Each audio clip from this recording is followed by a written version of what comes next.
Consider a city on the edge of the sea, at the rim of a nation dependent on the sea, on a continent surrounded by the waters of the sea, a mere island, as are all those minority parts of the planet we call the land.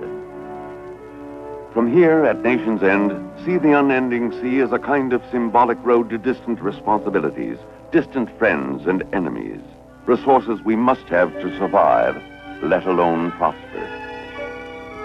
Consider the shore as somewhat more than just a beach, for it is, in fact, a dividing line for the two parts of the earth, the only place in all the universe so divided for all we know to date. Talk no more of 7 seas, but of one sea, indivisible, this single sea that rings the planet, that covers our world from northern ice to southern ice. The single sea, covering untold empires of mountain and canyon, of plain and desert. A home for living things, far more akin to us perhaps than life elsewhere, if any, out in space. A treasure trove for vital resources, as we are just beginning to know. But one sea for all its swirls and roars, for all its restlessness, and yet, for all its nearness, a realm unto itself. Float over it, fly over it, move within it, wrapped in your old familiar atmosphere. Enjoy the hobbies, the sports, the diversions of it all. But before the immensity and the wonder of the sea, before all that it is that we do not know, we have but dipped our toes. To begin, at long last, to do more, to go further, men have begun to go down to the sea, not to cross it, not to play within it, but to dwell, to live for a while. Consider, for example, the Bermudan neighborhood of the sea. Here in Sealab I, 4 men lived and worked for 11 days at a depth of 193 feet. But how long can how many men work, live, and survive at how great a depth without coming up? We do not know the limit yet. But now, it is a year later, and men are ready to extend the limits if they can. Here another adventure is in the readying stage. Another exploration into that hostile, alien place we call the sea.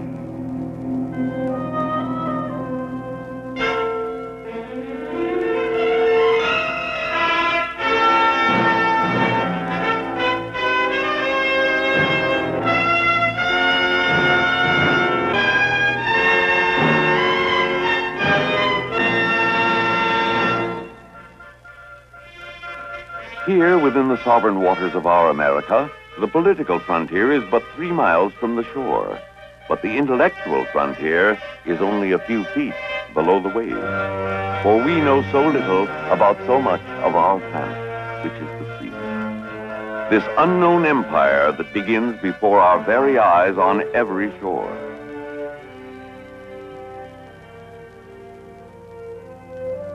Captain Lewis Melson, commanding, along with George Bond, also a captain in the United States Navy and a doctor of medicine, now make ready for Sealab II, 1 mile off the shore of La Jolla, California. Captain Zoni, commence flooding conning tower. What's our absolute pressure in Sealab? We have 44.1 pounds absolute. As Navy divers and riggers prepare to lower Sealab II to the bottom, 205 feet below, the question becomes, can men go even deeper, stay even longer, and work not only hard, but skillfully too? What indeed are the limits on flesh and blood beneath the waves? Never before Sealab I had men lived so long within the sea at such a depth. But to state a record is to state a challenge. That eternal American question, what next? If man need not return to the surface periodically, taking a long time to decompress those potentially fatal bubbles within his body, he can be infinitely more productive down below. But suddenly, as Sealab is being lowered... Command Van, we're losing pressure pretty fast. I would imagine we have a leak here. We'll have a diver's check for a leak.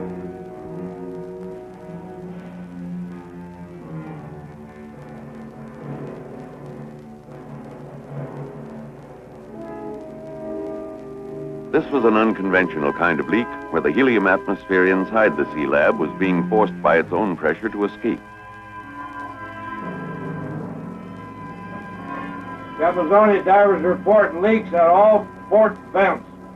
Are we still losing gas rapidly? We're losing gas fairly rapidly. I think we could probably stay ahead. Very well. Diving station, let's continue to lower away.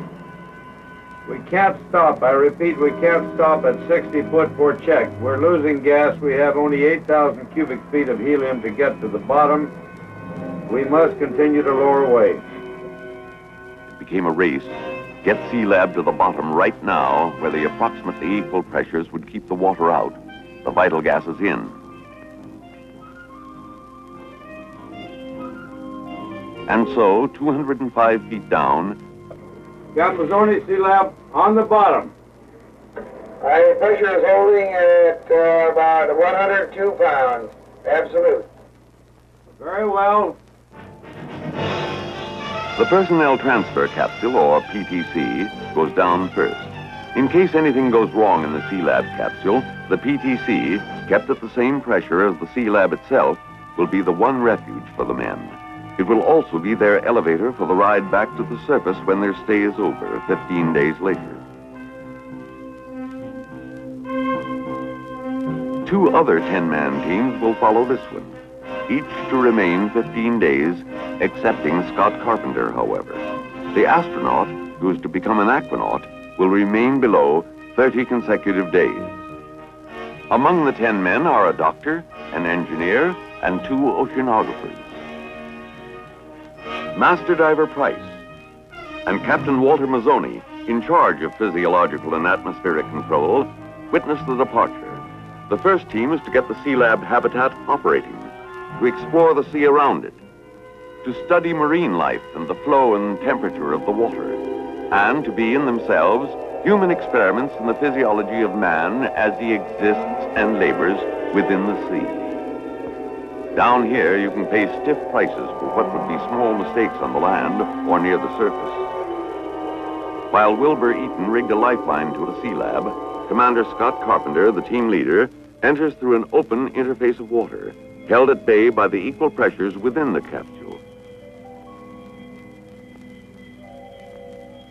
Diving station, aquanauts Carpenter and Eaton have entered Sealab II.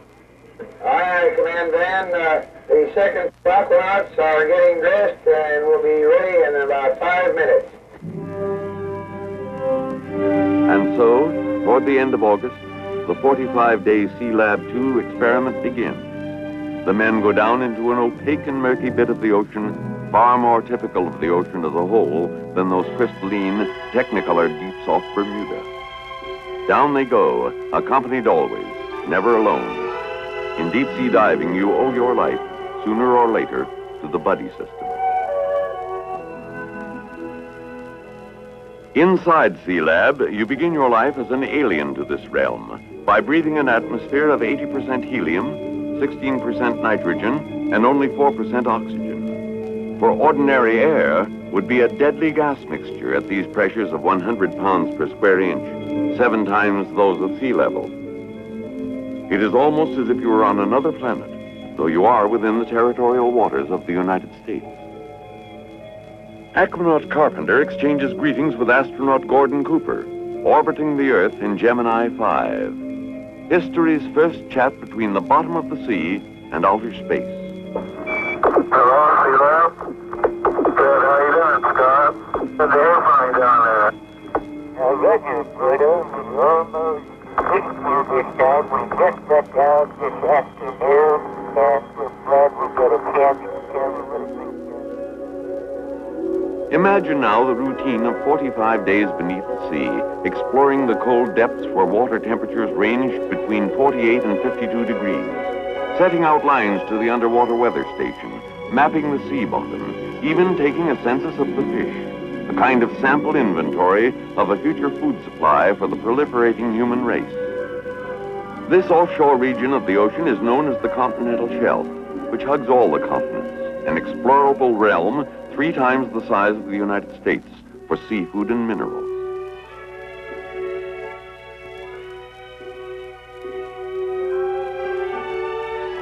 A new realm for travel and rest, study and work. Today's fantasy turns out to be tomorrow's routine often enough.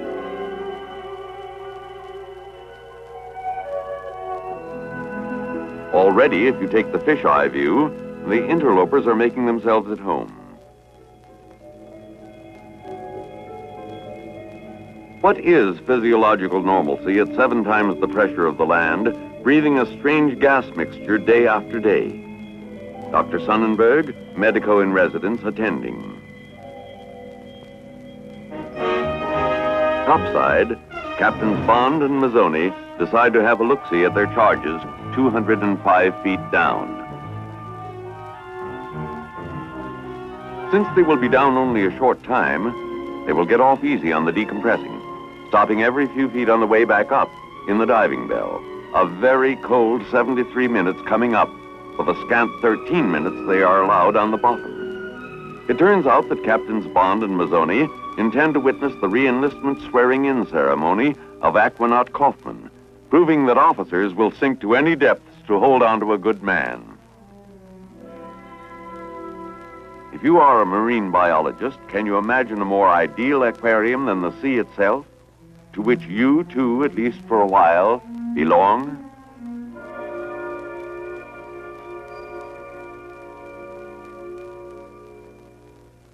The cold black water was not an attractive medium for work, but in their early forays, the aquanauts managed to install the underwater weather station, a permanent emplacement.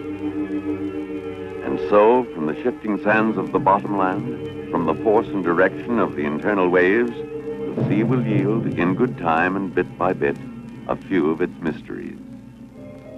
Man, too, has his mysteries, and he submits to frequent mathematical testing and even to electrocardiograms, both in and out of the water, as a constant check on his heart. The question always, what is normalcy under high pressure and a strange gas mixture?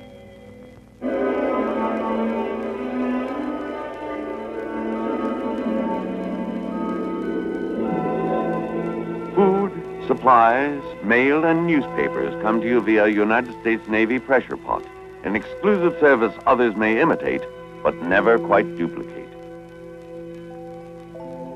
Happy birthday, Dr. Sonnenberg.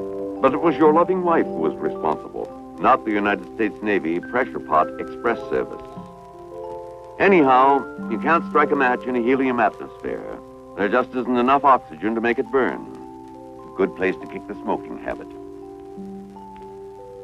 Whenever you exit for a look-see, bear in mind the SEALAB habitat is your compulsory home. You cannot just rise to the surface, emergency or not. Rapid decompression would kill you. You must take care not to get lost in the dark waters. Among the hazards of the deep are the scorpion fish. The first aquanaut to be stung by one was Carpenter, who was hit on the right index finger, causing his arm to swell all the way up to the elbow.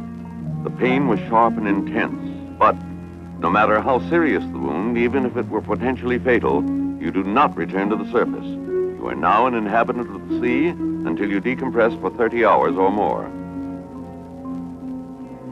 Under Dr. Bond's topside instructions, Dr. Sonnenberg treated the wound, aided by special drugs stocked right in the SEALAB.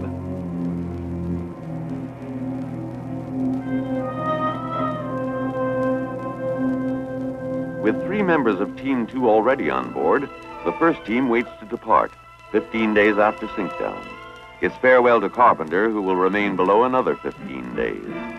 The ascent will be a matter of a 54-minute elevator ride in the personnel transfer capsule, after which 31 hours in the deck decompression chamber will return the 9 men to terrestrial status.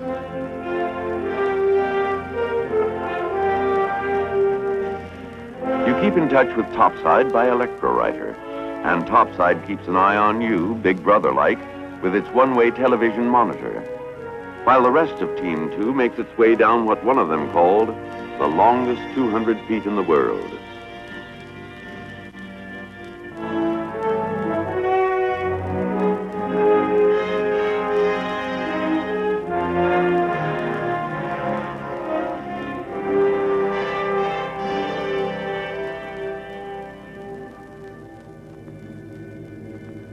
Carpenter holds quarters with the members of the second team.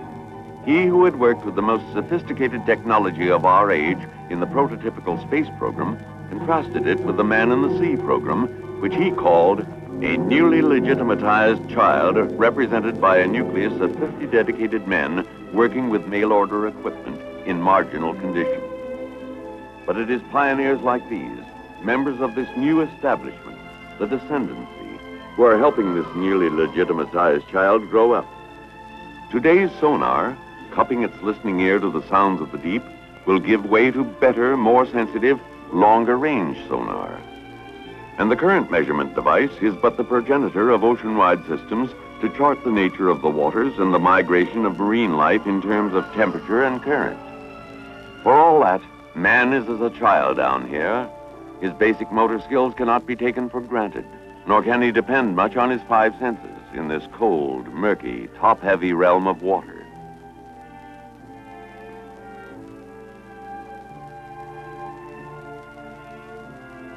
You develop a certain gladness to be home again. Home, sweet helium breathing, crowded, celibate, teetotaling home, with its constant tests and measurements and checks. Relieved now and then by Papa Topside's folk symphony.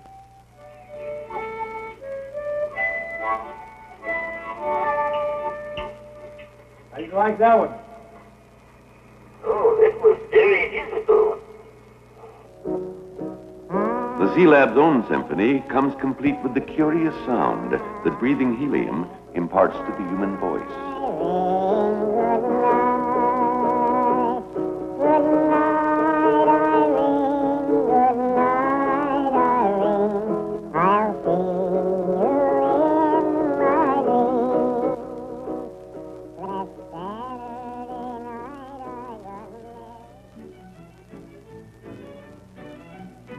Into this ocean realm of mountains and canyons, plains and plateaux, who will play the role of St. Bernard dog to aid those in distress?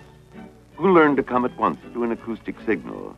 Who learned to carry mail and a lifeline to a diver pretending to be lost? Who visited the aquanots during their bottomland forays? Who but Tuffy the porpoise, first of the trained breed who may become man's best friend within the sea?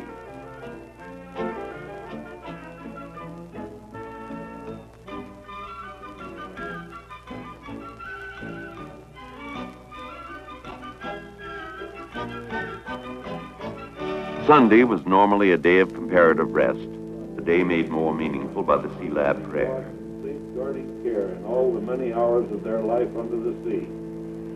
Give unusual wisdom to each of us topside who might somehow control their work and safety as they perform their duties below. And when their work and thy will together be done, grant us all a safe and worthy respite from our labors for a time to come.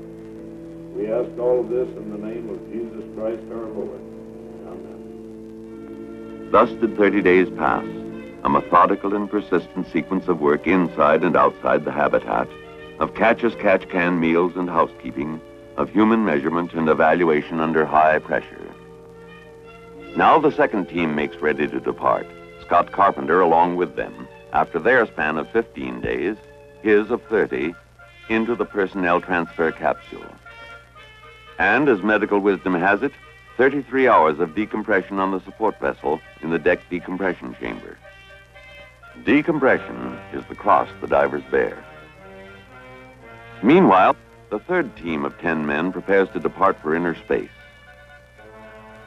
Led by Master Diver Robert Sheets, at 50, the oldest of the aquanauts.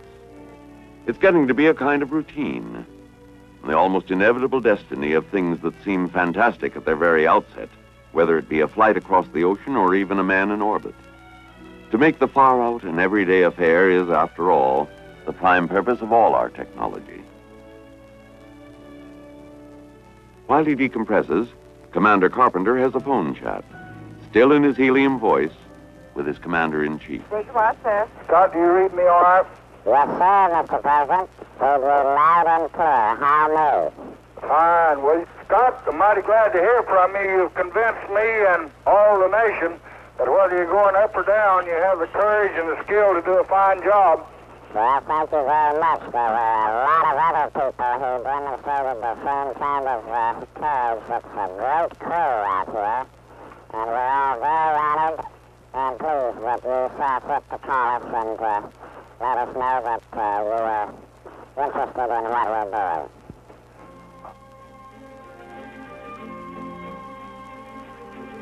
Then comes that happy moment when you become, except for your memories, like other men again, breathing the natural atmosphere of Mother Earth.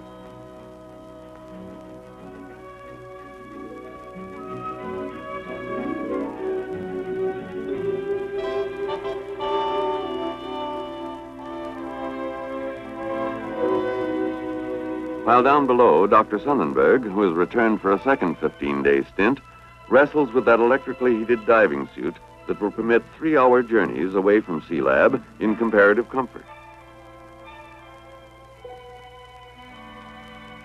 The prime objective of the third team was to try new underwater salvage techniques.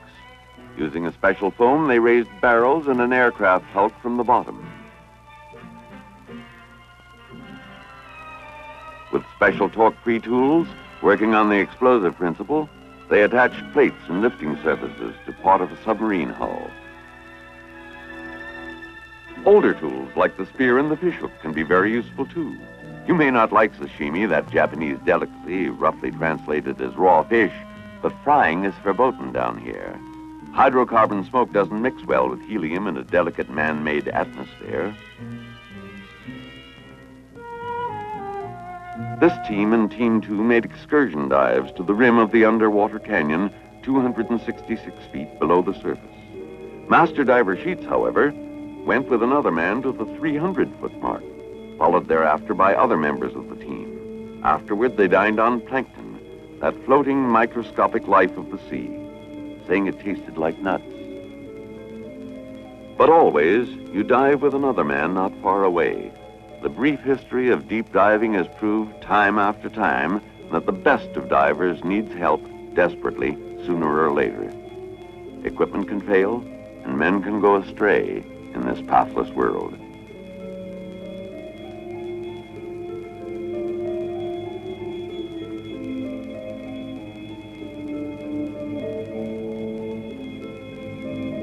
In the murk of the seafloor, you see a hint of the future. Mining by bottom coring, a miniaturized sample of what one day may be gigantic machines gathering minerals from the bottomland.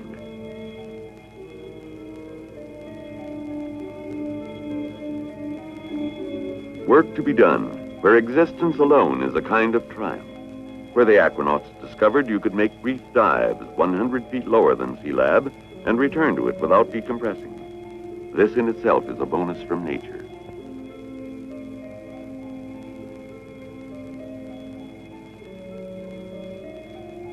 "45 days have passed since the first 10 men came to live here, and now the time has come for anchors away, for men and hardware too.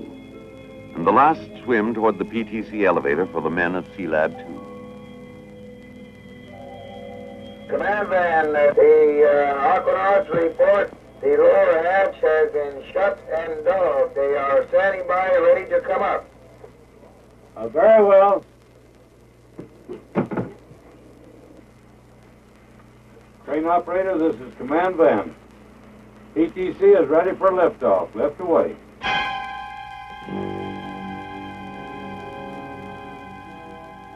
A crucial moment as the personnel transfer capsule breaks water.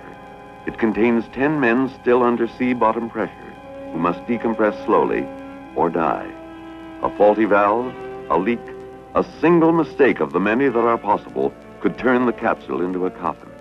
As it is, the ancient art of rigging is not the least of the skills you need in this particular kind of oceanography. The mating of the personnel transfer capsule with the deck decompression chamber. Now begins the long wait. Decompression from 100 pounds per square inch to 14 7/10 pounds per square inch. From 205 feet below to sea level. But at the 28-foot mark, almost home, trouble, bad trouble. Okay, Bob, we got the report on your possible hit. Would you like to give me a rundown on it, please? Yes, Captain. I have a pretty deep-seated pain in my right leg. It started about an hour ago. It started at the right knee and has now progressed up to my hip. And pain is increasing in intensity. I thought I'd better report to you as soon as possible. Yeah. Okay, wait one. Let me check here, Ralph. I think we better hold at 26 feet.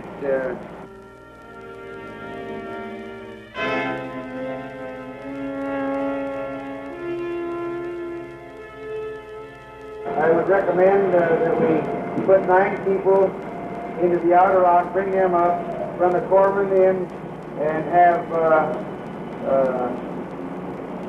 have the inner lock brought on down to 60 feet and try Bob on the oxygen treatment table and see how it goes there, bring him up separately.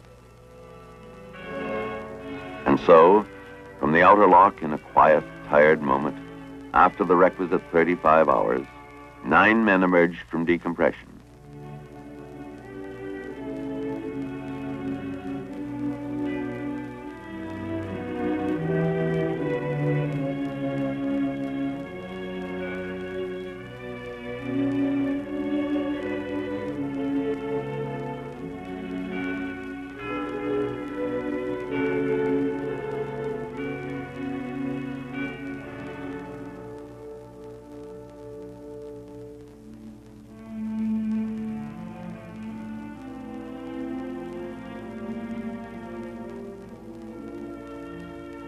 It was not until more than 12 hours later that Bob Sheets emerged, free of pain and in good shape. Even the home away from home, a shell empty of men, is once more upon the surface, floatable elsewhere for another chapter in this ongoing adventure of man within the sea. Perhaps we shall see her again as SEALAB III. The commendations of today, the just pride for work well done, set the stage for the eternal question of all adventure: where do we go from here? Perhaps we will routinely send men to 800 feet soon, to 1,700 and more feet within some years, to live, to work, to study.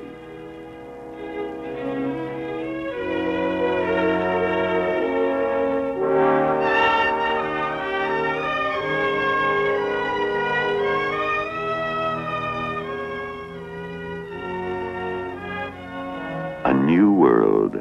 Man looks to distant planets to plant his flag across the great bourne of lonely space, while at his very doorstep, an unmeasured universe abides.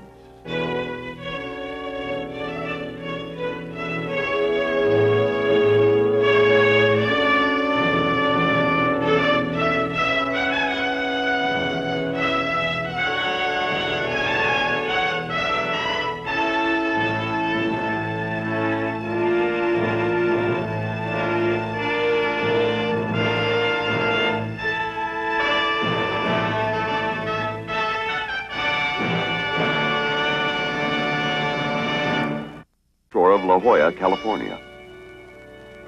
Captain Zoni, commence flooding conning tower. What's our absolute pressure in SEALAB? We have 44.1 pounds absolute. As Navy divers and riggers prepare to lower SEALAB II to the bottom, 205 feet below, the question becomes, can men go even deeper, stay even longer, and work not only hard, but skillfully too? What indeed are the limits on flesh and blood beneath the waves? Never before SEALAB I had men lived so long within the sea at such a depth. But to state a record is to state a challenge. That eternal American question, what next? If man need not return to the surface periodically, taking a long time to decompress those potentially fatal bubbles within his body, he can be infinitely more productive down below. But suddenly, as indivisible, this single sea that rings the planet, that covers our world from northern ice to southern ice. The single sea, covering untold empires of mountain and canyon, of plain and desert. A home for living things, far more akin to us perhaps than life elsewhere, if any, out in space. A treasure trove of vital resources, as we are just beginning to know. But one sea for all its swirls and roars. for all its restlessness, and yet, for all its nearness, a realm unto itself. Float over it, fly over it, move within it, wrapped in your old familiar atmosphere. Enjoy the hobbies, the sports, the diversions of it all. But before the immensity and the wonder of the sea, before all that it is that we do not know, we have but dipped our toes. To begin, at long last, to do more, to go further, men have begun to go down to the sea, not to cross it, not to play within it, but to dwell, to live for a while.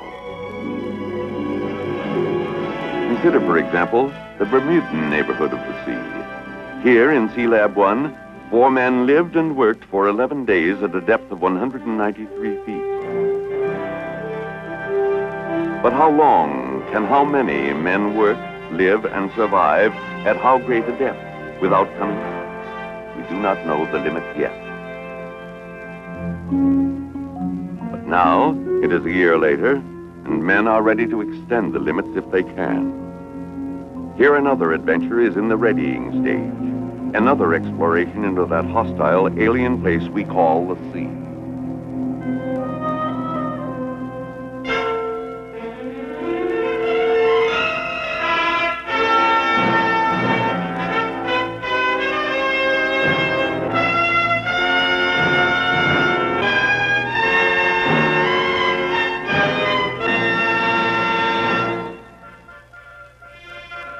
Here, within the sovereign waters of our America, the political frontier is but 3 miles from the shore.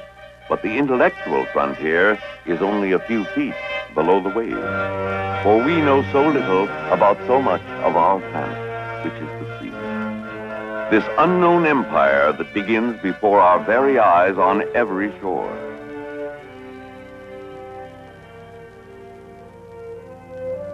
Captain Lewis Melson, commanding, along with George Bond, also a captain in the United States Navy and a doctor of medicine, now make ready for Sealab II, 1 mile off the shore.